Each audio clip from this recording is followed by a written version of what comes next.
for listening to Uncle Sam's Soccer Podcast, keeping you up to date with the latest in American soccer. And don't forget to subscribe.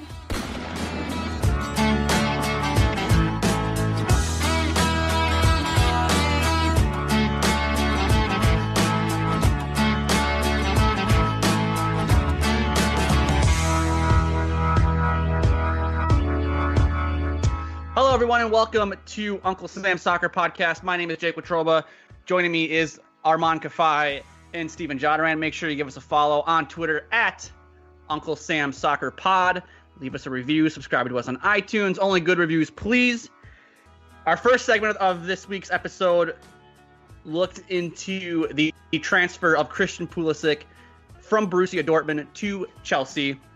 Segment 2 consisted of our interview with Brian Costin, in which we discuss the issues with solidarity payments in U.S. soccer.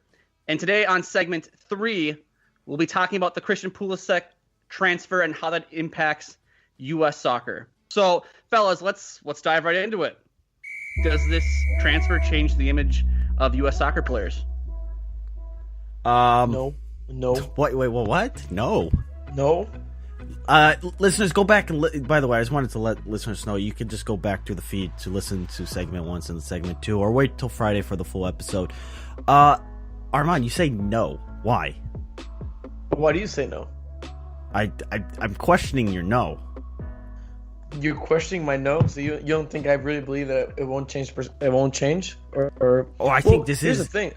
I think there's a big change in England. My perspective around this is I think the change around American soccer is not wasn't because of Christian Pulisic. I think the change started a bit earlier when we started to see all these guys going to the Bundesliga, and with Christian Pulisic's play in the Bundesliga, which prompted a bunch of these guys to go to the Bundesliga to play. I think that's when the perspective kind of changed, and Alphonso Davies is a good example of a player, not an American necessarily, obviously Canadian, but we'll lump them in because they kind of suck right now. Alphonso Davies going to Bayern Munich, I think then you start saying, hey, look, people are looking at MLS talent. MLS talents, like I said, we're lumping Canada in with America for the time being. They're going to take a more serious look at those domestic players compared to, like some of the South Americans that kept getting sold to Europe. So I think that's when it was taken more seriously. The Pulisic transfer, great, awesome, but I think the change started much earlier than this transfer right here. Wait, but I think the perception with Christian Pulisic is that he was already at a big club with Borussia Dortmund, but I still felt, and I still feel Borussia Dortmund somehow is looked upon as, the second step, just not with the elites of Europe, a second, but they've won the Bundesliga. They've won the Champions League in their history. I know a lot of clubs have, but they were in the Champions League final in 2013. Like, they're not a club that was in the Champions League final 15, 30 years ago when the landscape of soccer was entirely different. And another thing is, we know America's popularity phenomenon with the Premier League. NBC puts on a brilliant package. The numbers are pretty remarkable to begin with. Now you add Christian Pulisic. I mean, I do this with the Swiss players, who are, regardless of what league they're on. We know the Swiss players. Oh, yeah. Yeah, but the Swiss players playing, I'm going to tune in. I don't care who the clubs are. Now imagine what that's going to do in the Premier League. We don't have Americans in the Premier League. We don't. Clint Dempsey was the biggest name to play in the Premier League as an American? I mean, did we not have Jeff Cameron in the Premier League? Yeah, but we do have an American in the Premier League. Tim Ream? His name is DeAndre Yedlin. And yeah, no, you're right. But there's no marketing. There's no appeal to that. No one tunes into them because no one cares about them. I think it's specifically towards Pulisic. Why do the players in the Bundesliga get more coverage? Because the Bundesliga is perceived as a league that is better at developing players and getting the best out of players, where the Premier League is not seen in that light. And recency bias. Also, because Christian Pulisic is in that league.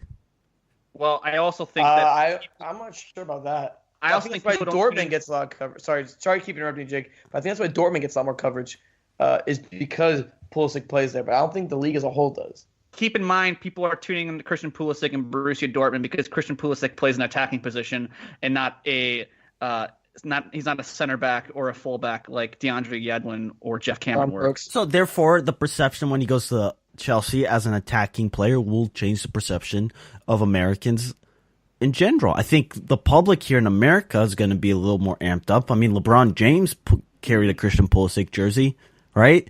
Not too long ago over the summer. Yeah. Wait. When we're saying changing the perception, are we saying in America or worldwide? I think you can, regardless. I think the perception, I think this is why Arman said no, but I said in England, I think there's a huge change. Because for the longest time, Americans going overseas, especially in England, it was what? You know, Yedlin, Dempsey. Dempsey is the biggest one. He was quite successful. But Altidore, Yedlin, yeah, he had stints. Wait, tell me. How are we going to call Yedlin an but like he's starting week in and week out for a Premier League team? No, but the thing is, he plays for Newcastle. Christian Pulisic is coming from Dortmund. And if I remember right, I could pull up the tape. Jake, you and Arman told me not too long ago that Chelsea might be a lesser talented team than Borussia Dortmund at the moment. Yes or no? Did Jake. You not say that? That was Jake. I said, yeah, I guess. Well, no, because here's my argument: is you constantly told me how great Dortmund is compared to Bayern Munich, and I said, well, no. Now you're putting words in my mouth. Now you're putting words in my mouth. No. Hey, hot take, police. We're arresting someone over here. So, who said it? Not Wayne Rooney. He's already been arrested. Oh, wow.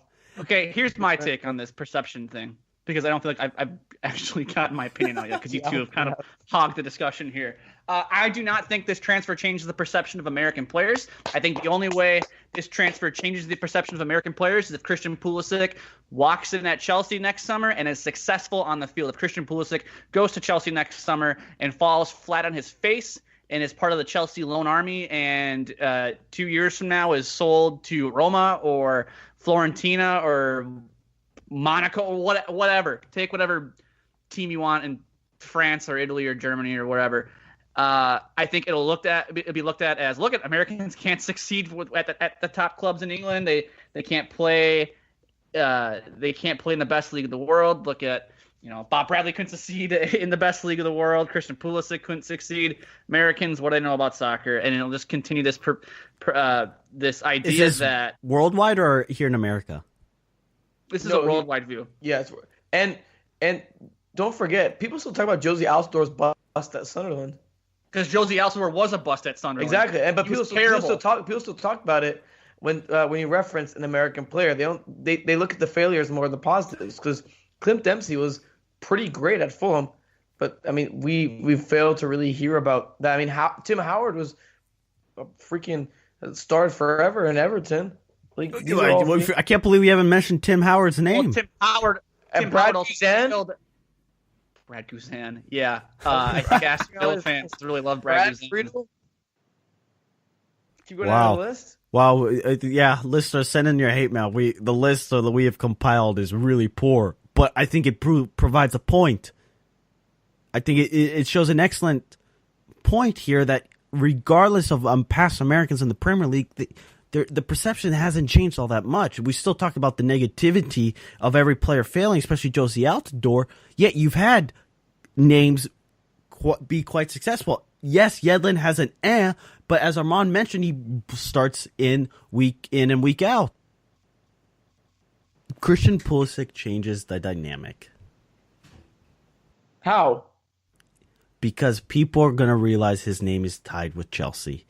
And here in America, we like the fame and game.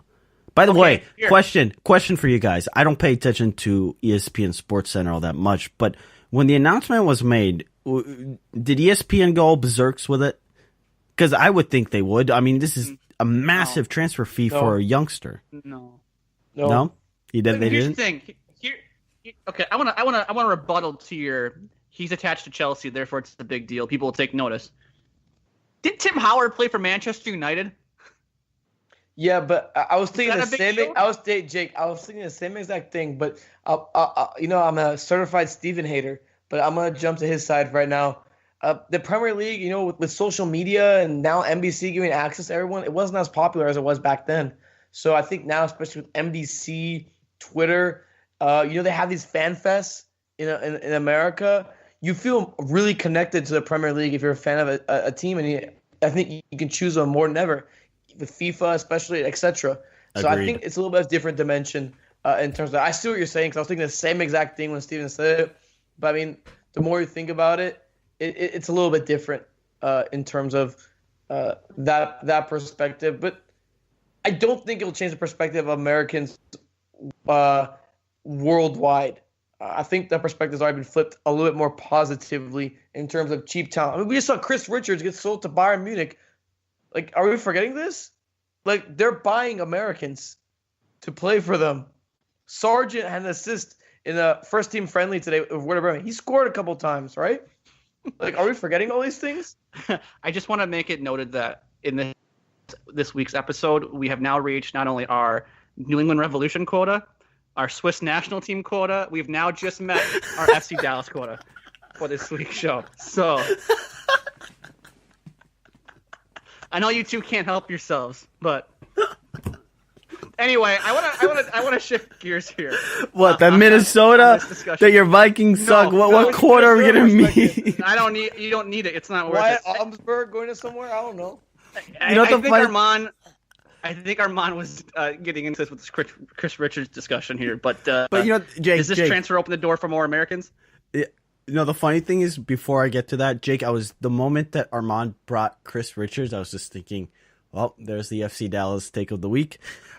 Moving forward, does it open? What do you want me to do? Like, he just transferred to Bayern Munich. What do you want me to say? Forget him? Oh yeah, yeah. Like, there's no one else out there that's making deals with that are getting Americans to Germany. I mean, what are you talking about? Sporting KC just sold Kyrie. What's his name? Oh, the Paderborn. He's not free, right? Was it free? He may have been. This is domestic, homegrown talent, baby. This is the fresh of the fresh. Like, this is the best talent you can get out there. By the way, I'm not convinced Bayern Munich bought him because they think he's really good. Why they buy him in? I think he's a cheap lottery ticket, and they said, "What's $1 million or $2? Why not? We'll see what happens." Well, I mean, that's exactly what you would expect, right? Like, throw him in there, we'll loan him out a little bit, make some money off of him, and then if he's good, great, we can sell him to Wolfsburg or Werder Bremen or someone like that. What, then you flip for what, 14, 15 million? You get $13, $14 million profit? Maybe, if that, or you flip him to, a team in the Netherlands for $3, $4, $5 million or something like that. I mean, I don't think that's bad business, but I mean, that's besides the point. What were you saying with Richards? If I interrupted you and Steven interrupted you? You were saying I was getting into the Richards discussion? I wanted to talk about if this opened the door for more Americans. This Pulisic transfer. I mean, it's so hard to tell because Christian Pulisic is just a one-off case. If Christian Pulisic was a line of maybe 4 or 5 different Christian Pulisics who have made their way through the top leagues of European, the stature of European football or European soccer, I think we'd be talking about it differently. But this is a one-off, so I think this does open the door in the sense of, you know what? Somebody's done it now. Who's next? I think the eye should be who's next. Just a one-off doesn't mean all that much. Does it open doors? No, because I think the doors are already being opened. Yeah, and the doors are already opened. I think doors are open, especially in the Bundesliga. But I was going to say, let's be more specific. Does it open the door for more Premier League teams to go after Americans? No. We see the constant push from Bundesliga to come after Americans. We don't want to have to go through the list. But the Premier League, as we did at the beginning of the segment, we listed the handful of players that we remember in the Premier League. But besides Yedlin, and I know there are more Americans in the league now, but listeners, can you right now think of a couple more Americans in the Premier League? Well, the problem is with the Premier League is you have to get a work permit, which is why Stefan probably wouldn't qualify to play for City yet. I don't think he can qualify for a work permit just yet. That's the main problem, which means for listeners who don't understand the work permit, I actually did a presentation in college about this, so that's why I'm so prepared. But you need to start like a certain percentage of national team games in order to qualify for the FA's approval for you to be in the work permit. It's like a bunch of criteria.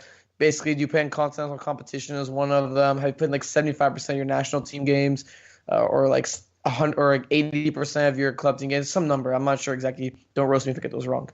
But not a lot of them will qualify for them because you have to basically choose players from the national team. If you think about it, do you look at any other player on national team that can play for England? That's why they all go to the Bundesliga, because they don't have to qualify for those work permits. As soon as they turn 18, they're gone. Well, I don't know if I necessarily agree with that. What else? I think there's different philosophies in the Premier League versus the Bundesliga. I think the Premier League is more geared towards.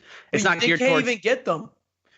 Well, no, hold on. Let me say my point here. They can't even get. The Premier League is more geared towards finding the best players in the world and getting them in the league. The Premier League isn't geared towards player development and things of that nature. I mean, come on, how many times we put on a Premier League game and it's like 18-year-old so and so from Portsmouth, England, starting for Crystal Palace. Something stupid like that. You don't see that.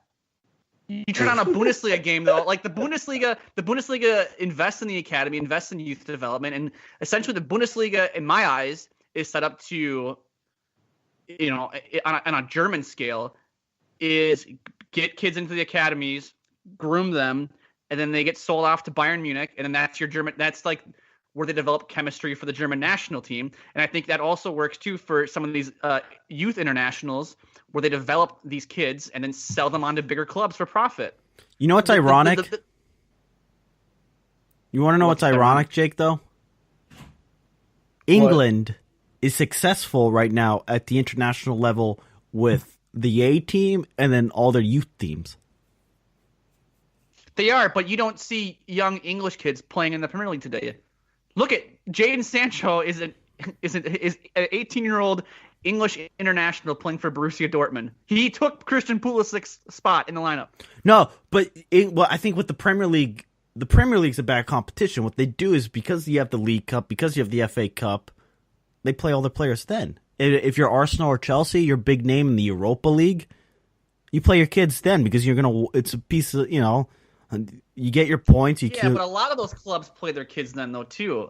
You're right, because it's not a competition that's taken seriously. But the Premier League, there's so much money involved in finishing, even between 10th and 15th, that it means something. What board member wants? Yeah, play your kids, whatever, blah blah blah blah. No, it's dollars and cents. I mean, the thing is with all that. I mean, Jake, I see what you're saying with the difference in philosophies, because it's true. But I mean, yeah, I'm with Jake. I mean, here's the thing: they can't even get them there. That's part of the problem. Remember Juan Agudelo? Remember with the Stoke City? They had to loan him out to PSV, and he never played a single game for Stoke City because he couldn't qualify for the permit. I know that's a big part of it. I mean, hell, why wouldn't a team maybe in like the lower leagues try to go after a U.S. international? Well, we'll see. We will see. That's just my thought. We'll see. Permits, baby. Listeners, follow us on Twitter, UncSamSoccerPod. The first full episode of 2019 in the books. If you have not listened to previous segments, please do. Talked about solidarity payments with Brian Costin and Brandon Busbee of the London is Blue podcast. Talked more specifically about Christian Pulisic and Chelsea Football Club. Jake and Arman, you guys excited for 2019? Big year for U.S. soccer, right? We're going to win the World Cup. Yes. According to Arman, we are in 2022. So what about the women? What about the women? Okay, they're gonna win it. No, they're not. They're not gonna win it. It's gonna be France or Germany who wins it. Oh, what? Oh, okay. Hot take. We're saving this tape. Low key. That women's team is not as good as people think it is. Oh, hot take. Whoa! They beat a bunch of nobodies in CONCACAF qualify. Whoa! There's problems with the women's national team. There's problems with the women's national team. You heard it here first. I predicted the U.S. wouldn't qualify. The men wouldn't qualify for Russia in 2015. I'm predicting today, January 6th, 7th, that the women will not win the Women's World Cup. Well, hate mail at Jake Watroba. So you can send that all at Jake Petroba. Follow us again, Uncle Sam Soccer Pod. Give us a 5-star rating, and we'll be back next week.